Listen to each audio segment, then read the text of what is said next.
যার সাথে সম্পর্কে থাকবেন, যাকে মন থেকে ভালোবাসবেন, যার জন্য নিজের মন প্রাণ উৎসর্গ করবেন, ব্যস্ততম জীবন থেকে সময়ের অনেকটা অংশ যাকে দিয়ে দেবেন, তার কাছে অবশ্যই আপনার প্রত্যাশা রাখবেন।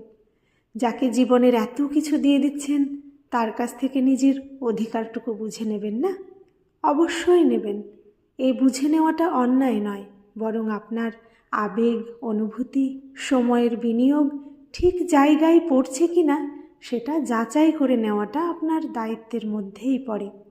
জমি কেনার পর জমির দলিলে নিজের নামটা আছে কিনা সেটা যেমন দেখে নেন, সোনা কিনতে গেলে সোনার গায়ে হলমার্ক চিহ্নটা যেমন দেখে নেন, মানুষের ক্ষেত্রে তেমনি।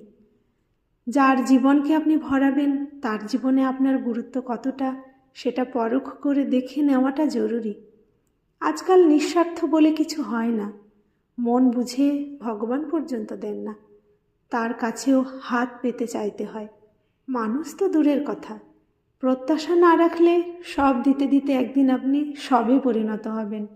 সেদিন আপনার পাশে কেউই থাকবে না। সবের পাশে কাউকে সারা জীবন বসে থাকতে দেখেছেন?